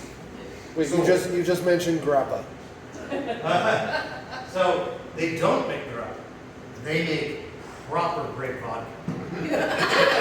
Gotcha. He was just explaining the difference. Yeah, so there are many drinks that are made, beverages that are made from in grappa style. Grappa, chai in Georgia, rakia in Croatia, Bulgaria, or Cyprus.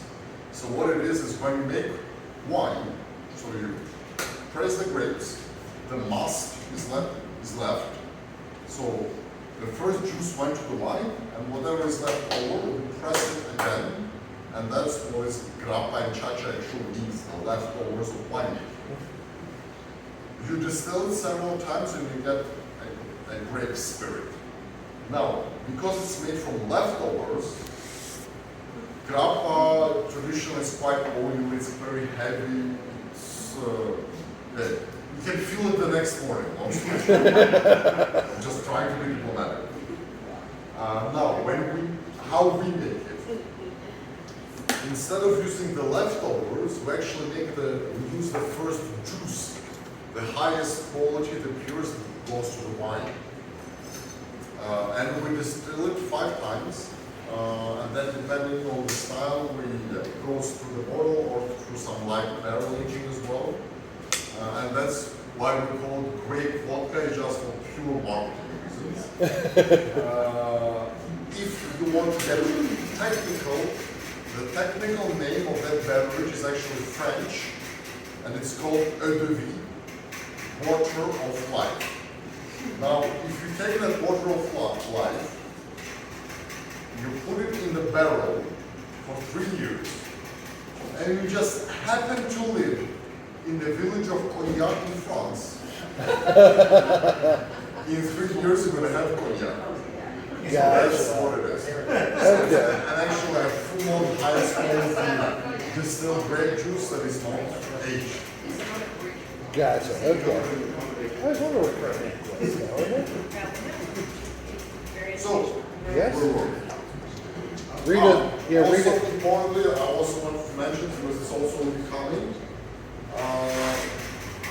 when you make white grapes in amphora, Oh, yeah. they actually, because of the contact from clay, because of the porousness of the amphora itself, it will come up orange color. It makes a white wine orange. Look orange. So when you hear, for the most part, I know in America it's something different. Yeah. There are orange wines in America that are not from this. Right? This is a different thing. So we generally call these amber wines. But Amber wine, orange wines, it's all marketing terms to describe this. But this is what Taltikura looks like when it comes out of an amphora. And we're hoping to add that in this market in the coming year. I would enjoy that. It's the only white wines in the world that have tannins. It's really, really interesting. Okay. Very unusual. It's going to be a love or hate relationship, I'm going to tell you now. Before. That's going on this year. Well, we're working, that's one of the ones I want to ask our distributor to pick up. Normally, when a distributor picks up a new imported wine from a place that nobody knows, they'll like start with like 4 wines, and you know, they'll get like you know, a pallet worth, because the importer has to bring it to distributors in different markets. Our distributor in this area now has 24 of our wines after 3 months.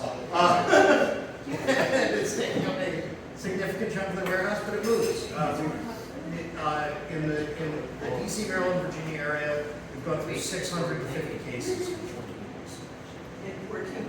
Yes. We're going through now like 50 to 70 cases. It is interesting, when we get visitors from DC, they ask 2 things. They ask, do we have a pet nat? No. And then they ask, do you have orange wine? And if that clue says not yes, they walk out the door. It's really interesting. Really? Yeah. That's fascinating. It is hysterical to me. So Very, yes, please. very, very fashionable. Very fashionable. Yes. Well, tell Travis. Tell Travis. I have, Okay. not that one yet, but I have influenced Travis in other wines to get. No, tell him that one. That's interesting. Yeah. Because even we were unsure at first what the reaction would be, but that's. And we have a whole section of orange wine in the back. You introduced us to orange wine. Yeah, we had like. Any more questions with the fiber process? Before we get into another grand reserve? By the way, I've learned from doing tastings here, again, because of the wonderful variety that of wines that Rita brings in. We Ubered down here today. Okay. I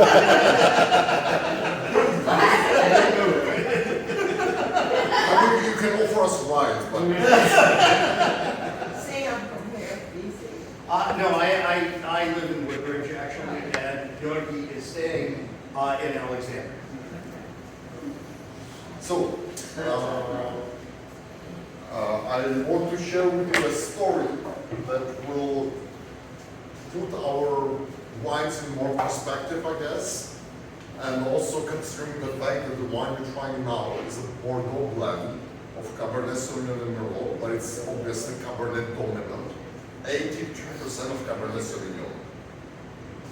Barrel fermented, barrel aged for 10 months. But I want to share the story of one of the tastings that we got invited to, because it was only invitation only. It took place in Italy, in northern Italy, on the historical Lake Como, in Villa d'Este Hotel.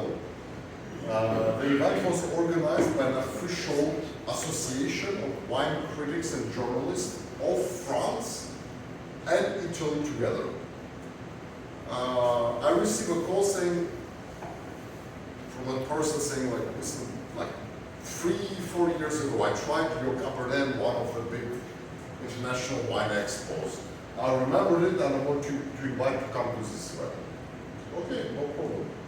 So we come there, and it's a blind tasting. That's the only reason actually I agreed to do it. It was a 120-person committee that was doing this tasting. Just few highlights who was on this committee for you to understand the level of obscurity and craziness of this wine tasting. So it was Mr. Alvarez, the owner of Vega Sicilia, which is the top top Spanish wine producer. Maria Gaia from the Gaia family from Italy. Head winemaker of Dom Perignon. Mr. Aubert de Villaine, the owner of DRC, Domaneron, which is the most expensive wines in the world. All of this 120-person committee was headed by Prince Albert II of Monaco. So in this very surreal group of people, to put it lightly, our Cabernet came in top 5 of the best Cabernets in the world, and more importantly so, it came higher than Chateau Margaux, which cost, I'm talking like specific vintages, was at the time was 9,000 euros, sorry, 7,000 euros per bottle, and Chateau Haut-Brion, which was for 12,000 euros per bottle. So when people ask me, does Ukraine make great wines? I already have an answer. Yes. And to put that in context, that was from the height of the SHABO family collection, which is called Vaja, named after Giorgi's father. And that most expensive level of SHABO is $500 a bottle. Why And aren't paid you in charging high. more? What? Why aren't you charging more then? Yeah. You're competitive with You know, 9,000 euro, 12,000 you You know, know, because we're winemakers, we know that when the winemaking stops and then the marketing starts. So, and even in the U.S., like some of our wines, like this Grand Reserve Sparkling, we talked about 8 years in the bottle of these, 100% Chardonnay, 2016, right? And the retail price is like $65, $70 on that. And people go crazy, you know, master somms are like, why is that price? And we think, because that's a good price to sell it at, and it's a great value. And it's been crazy. This actually became the first SHABO wine picked up by a Michelin star restaurant in the United States, in Washington, D.C., Imperfecto by Enrique Lamarva a couple months ago. Because everybody tries it, goes, that's inappropriately priced. So we go, yeah, so you should buy it. So at the moment, until we go really big, you still have an upper hand of having a hidden gem, for instance. Because I'll give you my personal example. In 2007 or 8, oh sorry, 6. 2006 and 7, I was studying for my master's in Madrid. out of all places, and there was a beautiful, tiny market, right, literally like 5 meters from my entrance.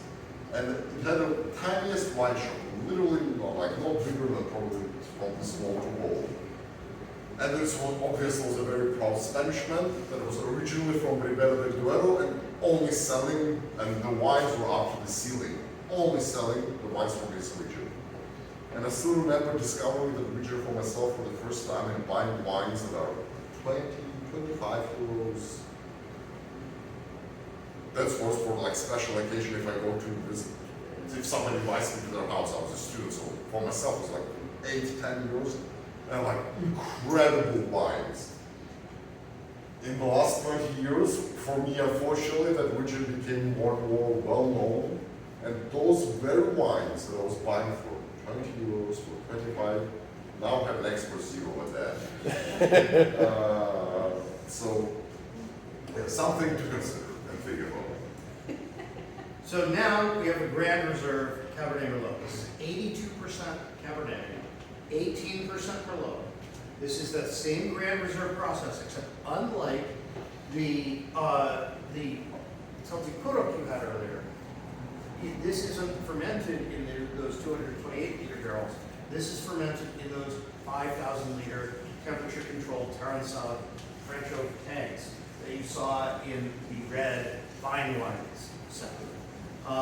So this is fermented in those, then goes through malolactic fermentation, then goes into aging for a year in mostly new French oak with a little bit of second wood. Again, to manage the very delicate oak integration into the wine. This is the other wine that is currently sold and exhibited at the Bordeaux Wine Museum. This is And coming to the end of our presentation, so yeah, we already mentioned of our highlights. We already had a question about the war. Actually, one of them there was about the example of Nikolaev. Yes. Actually, if you want to go back to the slide real quick, I'll give you an example. The map. Oh. So, in the first months of the war, the Russians had gone up through Crimea and had gotten to about here, okay, in the Iukuridze, which Kherson is here, which is now liberated. Yeah, Kherson. Kherson is over here. Nikolaev is around here, right?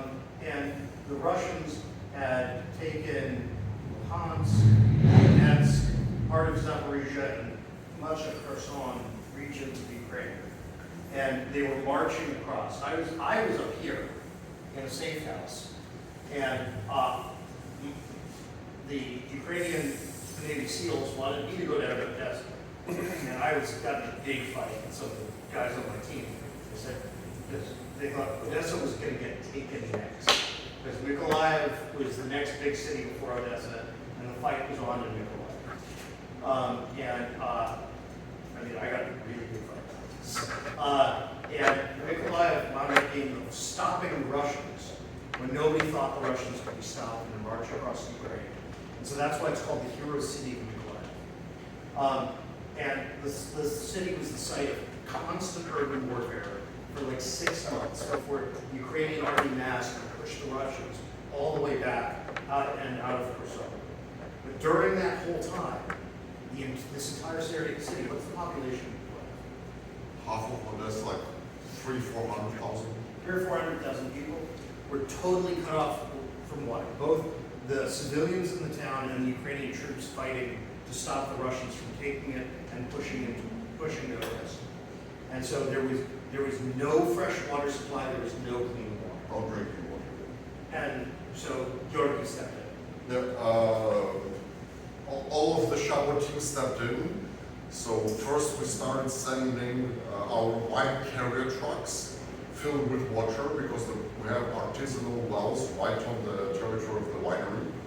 So we picked those, and we were driving back and forth every single day for 6 months period, several times a day, taking that fresh water to Mykolaiv. But now not everybody can come to those trucks and take those water for themselves. So I made the biggest thing that the winemaker can make. I actually started bottling the water. And again, to see how hectic the time was, this is not an emergency worker or my winemaker. This is actually the director of my restaurant. Boiling water by his hand with our team, and all of us for hands-on approach of every single stage. So for pension houses, for hospitals, for schools, etc., we were delivering directly water in the 5-liter jugs. So this is one of our many humanitarian missions that we do. I'm not hiding, we do a lot of support for the armed forces of Ukraine, but I don't like to go into specifics, so I'll be happy to share after our victory.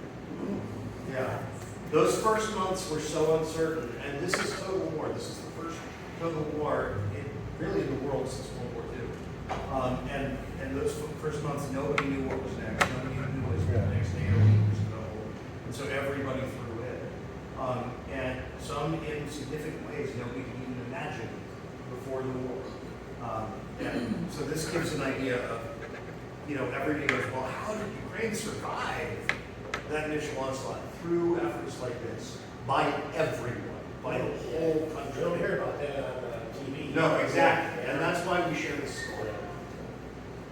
And SHABO was extraordinary in doing this, but all of Ukraine was extraordinary in doing this. The whole nation stood up as one to support their neighbors and stop the Awesome. This is all from our side at this moment. Thank you very much for your attention, for your time.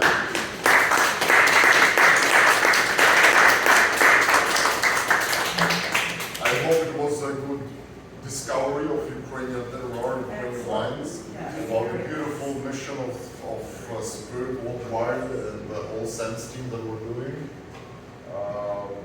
And from me and from all of my team of 1,200 people, of their big families and all of the Ukrainian people, I would like to thank you personally for all the help you're doing, whether it's you as an individual citizen, because literally by buying a single bottle of the wine, you're actually supporting the families and the troops and the mining of Ukraine.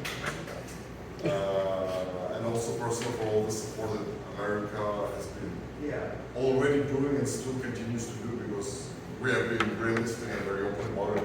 We wouldn't have gotten this far without him. So it gives us another wave of optimism and strength to meet another day, because we have the truth and the land on our side. So for us, it's a matter of time. Thank you. I was going to say, I think there's Hamilton and Virginia and Colorado. Did you know anything about other states along the way? Yeah, so I'll tell you in the next, cities. so in the next few weeks, we are launching in Massachusetts, Rhode Island, Michigan, California, Kentucky, Indiana, we're probably New Jersey, and we're working on New York. You could probably skip Indiana. I mean, there's really nothing.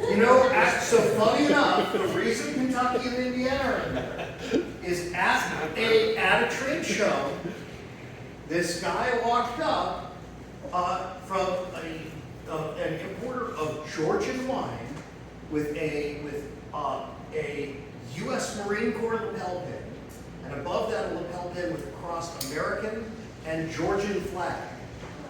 And I went, all right, I got it. And I'm sitting there with an Air Force lapel pin and a crossed Ukrainian and American flag. And I'm going, all right, I gotta get the story behind this.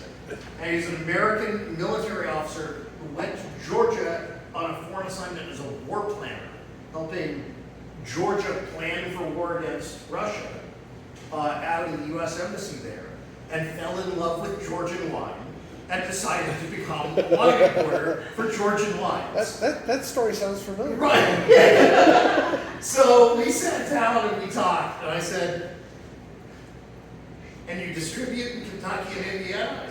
He said, yeah.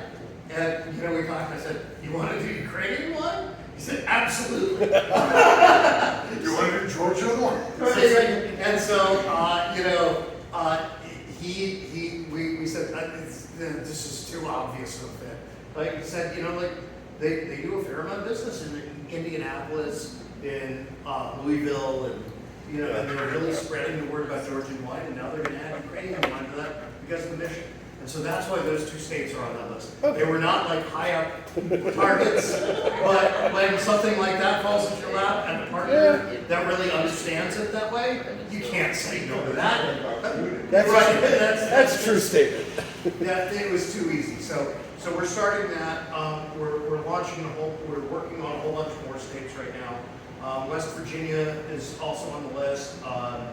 Wyoming is probably going to bring the wines on board. That's the state system there.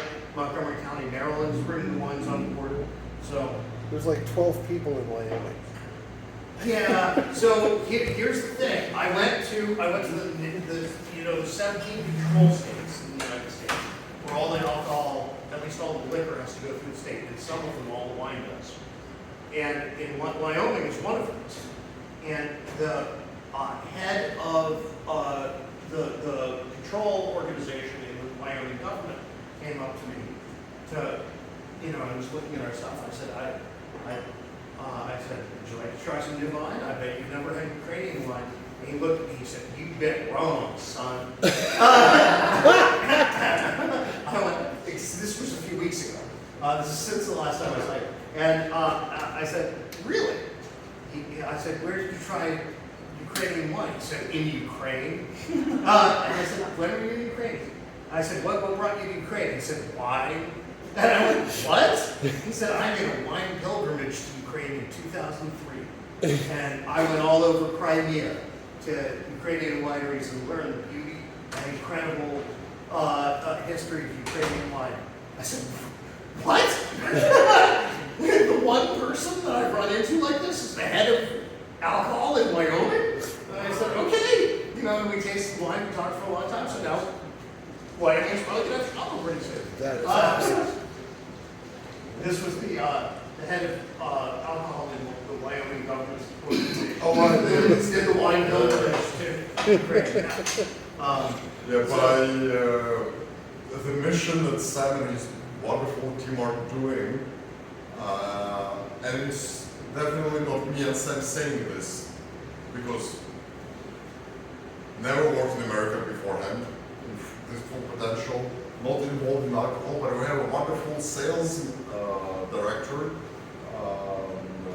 Joe Belli, who you'll probably meet down here sometime when he's in town if you come to more events here, is prior Marine Corps combat engineer, D-Minor, who from the 90s, who has spent the last 25 years in the alcohol industry. And he's our national sales manager, who came aboard and immediately went to Ukraine, went to SHABO. And he calls everything that is happening in America, and it really isn't. I'm afraid to say anything every single day not to jinx it, but it's so serendipitous. Everything that's happening and how, like from the meeting that Sam described, this is just the tip of the iceberg. What has been happening in the last 2-3 years. Well, that's awesome. So, but thank you again for your help, for your time. One last lesson. Cheers in Ukrainian is budmo. Budmo. Budmo. B-U-D-M-O. Budmo. Budmo. Very good. Cheers. Before we finish our. Yes, Thank you so much, gents. we have so little material. I so appreciate your time and your willingness to come to Fredericksburg and bless my small crowd with your knowledge and your regale of stories and all. To you, we have plenty of bottles over there. If you enjoyed anything and everything that we've consumed this evening, please buy something. Would you be willing to sign some bottles as? Oh, of course. I do write like a doctor, so I do apologize. It's not gonna be, I love how these jokes translate in any language. We have a trend. We've been having wonderful winemakers come and sign bottles with us, and it's fun stories to share as people come in. Sure. Yeah,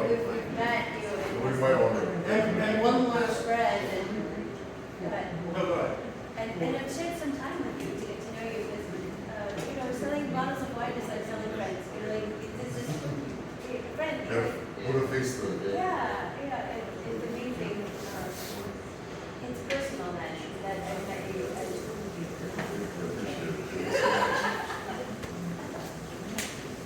So, and one last note on the mission.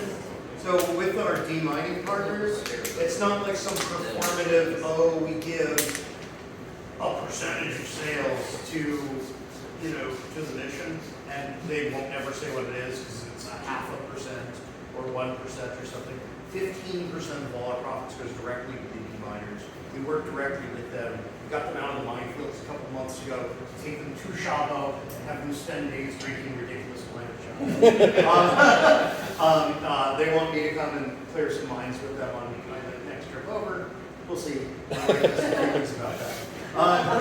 But it is, it really does contribute